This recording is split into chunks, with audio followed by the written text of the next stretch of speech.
Un sacrifice parfait. Vous connaissez sûrement l'expression « la perfection n'est pas de ce monde ». En effet, la perfection n'est pas une performance. Un niveau qu'on peut atteindre sur terre, c'est plutôt une personne à rencontrer, c'est Jésus. Lui qui a dit « Soyez donc parfaits comme votre Père céleste est parfait ». En grec, le mot « parfait » téléios signifie achever ou qui atteint son but. En effet, Jésus est bien le seul qui a achevé la mission que personne d'autre ne pouvait accomplir. Il est l'unique sacrifice parfait offert pour nos péchés. Tout d'abord, Jésus est l'agneau parfait. Dans l'Ancien Testament, les sacrifices d'animaux étaient offerts pour le pardon des péchés. Mais ces sacrifices n'étaient que temporaires et devaient être répétés chaque année.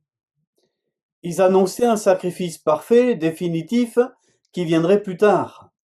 Jean-Baptiste dira de Jésus « Voici l'agneau de Dieu qui ôte le péché du monde ». Lors de la sortie d'Égypte, Dieu ordonna aux Israélites de sacrifier un agneau sans défaut et d'appliquer son sang sur les montants et les linteaux de chaque porte pour être épargnés du jugement. Exode 12. Tout comme l'agneau pascal devait être sans défaut, Jésus a vécu une vie parfaite. Il n'a jamais péché et c'est pourquoi seul son sacrifice pouvait réellement nous purifier. Il a été maltraité et opprimé. Il n'a point ouvert la bouche, semblable à un agneau qu'on mène à la boucherie, à une brebis muette devant ceux qui l'attendent. Il n'a point ouvert la bouche, nous dit Ésaïe 53. L'agneau devait être parfait, sans défaut, car il symbolisait un sacrifice pur.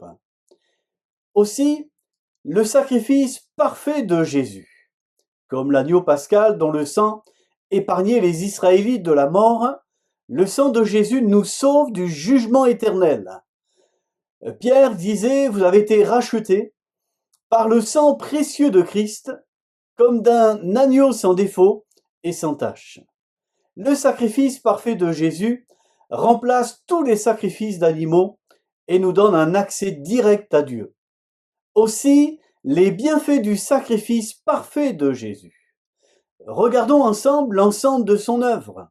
Un salut parfait. Ce n'est pas un salut à laisser ou partiel. Jésus a dit sur la croix, tout est accompli dans Jean 19, 30. Ce qui signifie que la dette du péché a été payée en totalité. Il n'y a plus rien à ajouter par nos propres efforts pour être sauvés. Ce sacrifice est un acte d'amour qui efface toutes les fautes de l'humanité, permettant de repartir à zéro avec un cœur léger, et son œuvre est largement suffisante. Aussi, une réconciliation parfaite. Le sacrifice parfait de Jésus a brisé le mur de séparation entre l'homme et Dieu. L'accès au Père est désormais possible, il est direct, libre et permanent. La Bible dit « Car Dieu était en Christ, réconciliant le monde avec lui-même, en n'imputant point aux hommes leurs offenses. » Aussi, un pardon parfait. Un pardon parfait contrairement au pardon humain qui est souvent fragile ou incomplet.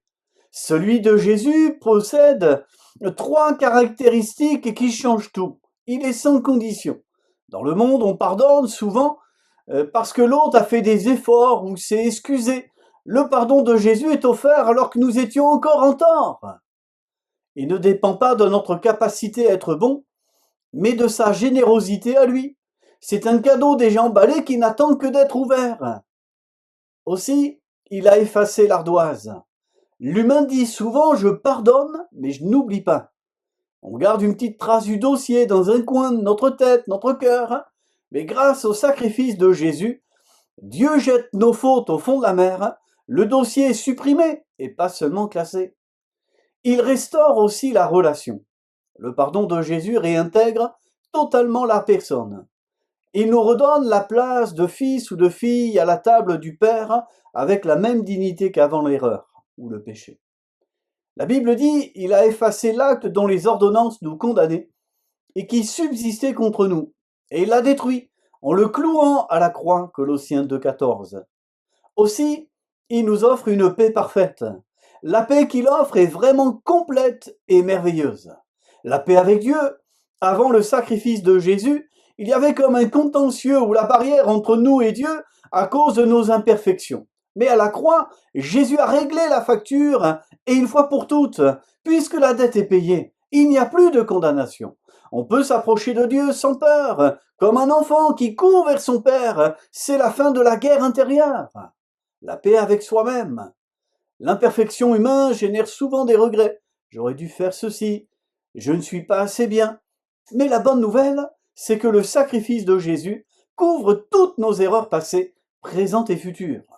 Jésus nous aime tel qu'on est, avec nos blessures, car il nous voit à travers lui sa propre perfection. Il nous offre aussi la paix dans la tempête. Le monde est instable, mais le sacrifice de Jésus est une ancre fixe.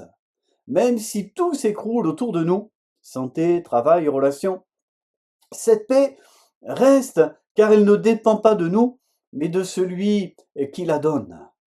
La Bible dit, et la paix de Dieu qui surpasse toute intelligence gardera vos cœurs et vos pensées en Jésus-Christ. Philippiens 4, 7. Et aussi, Jésus nous offre la victoire parfaite sur la mort. Dans ce monde, on peut échapper à la mort de justesse. Un accident évité, une maladie peut-être guérie, mais la mort finit toujours par gagner à la fin. La mort est souvent vue comme un grand trou noir, ou un saut vers l'inconnu qui fait peur, parce qu'on ne sait pas ce qu'il y a derrière. Mais Jésus est entré lui-même dans la mort pour nous ouvrir le passage de la vie éternelle. Gloire à Dieu! Nous avons l'assurance qu'un jour nos yeux verront Jésus. Si la perfection n'est pas de ce monde, la Bible nous encourage à atteindre la stature parfaite de Christ.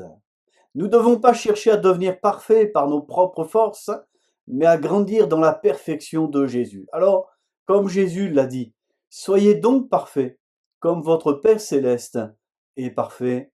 Que Dieu vous bénisse.